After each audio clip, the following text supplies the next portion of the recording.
Kyle Shanahan and John Lynch sat down with the media before the first day of 49ers training camp and updated the three biggest storylines facing the team right now: Jauan Jennings, Ricky Pearsall, and Brandon Aiyuk. Let's start with Jauan Jennings. They didn't say much other than one, Jauan Jennings showed up.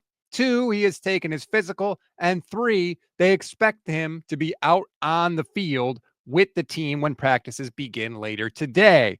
Kind of seems like maybe they're learning from all the wide receiver drama they've had in recent seasons. Although Kyle Shanahan didn't call it drama, he actually had a different name for it. I think that's just business. I don't call that drama, I call that business. I mean, if you want to avoid all drama, then just be really extremely bad at business. And just be ridiculous on everything, and I guess there'd be no drama until you tear your team apart doing that. So, like, you look into all that stuff, but, like, we got a great relationship with these guys. As two guys, that does make sense. We can do everything we can to make that work out, but it's not always easy to make it work out, so we'll see how that goes.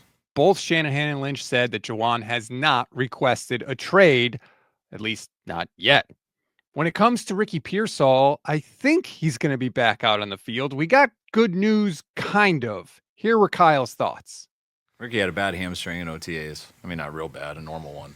He's good now. He's hit all his miles per hour. He's fine. We just haven't seen him the last 2 weeks. We're not going to throw a wide out there the first 3 days. We don't want to pull it again until we see his conditioning and everything, which we should get in 3 days, and then he should be good. It's kind of weird to hear Kyle say that Ricky had a bad hamstring injury and then immediately walk it back, especially when you consider what Kyle said in June when we first found out about this injury. He said, quote, Pearsall had a hamstring, nothing serious. He's really pretty good right now. We're just being safe. He'll be good by training camp. Maybe he will be. Maybe they'll just take it easy with him during these non-padded practices. And then once the pads come on, Ricky will be out there, and hopefully we can all just put this behind us. Now, the final wide receiver update has to do with Brandon Aiyuk, of course. Matt Mayoko had said, hey, there's a chance he could be a week one, but probably not, but he's healing really well. Well, just listen to John Lynch talk about the status of Brandon Aiyuk. He did a lot to his knee, and I would tell you that he's in really good place considering all that. Now, what does that mean in terms of a timeline and all that?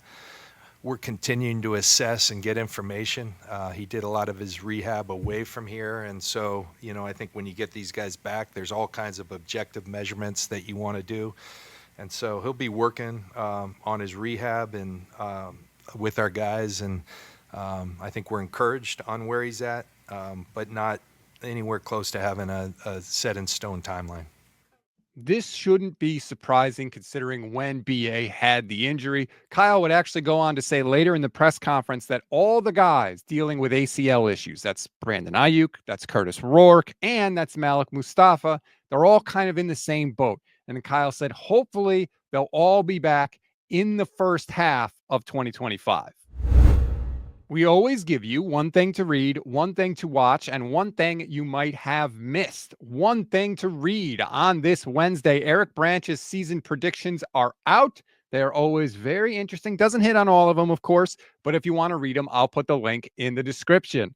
One thing to watch. That would be legendary 49ers insider Matt Mayoko. A little bit of a different role for him this season. Matt is not going to be with the team on game day. Instead, Matt is going to join Carlos Ruiz and Rod Brooks in the studio as a full-time analyst on 49ers pregame live and 49ers postgame live. So he'll still be with the team during the week, but on game day, Matt Mayoko is going to be an in-studio analyst. Could be very interesting for the Niners this year. One thing you may have missed, there was a transaction yesterday. The Niners signed Equanimeous St. Brown to a one-year contract. Didn't really sound like he factored into the plans for this season. Kyle basically said they just need bodies to throw to during training camp, so they added one yesterday. That's a wrap on today's 49ers in 5. Like this video, subscribe to the channel, everybody. We'll see you tomorrow.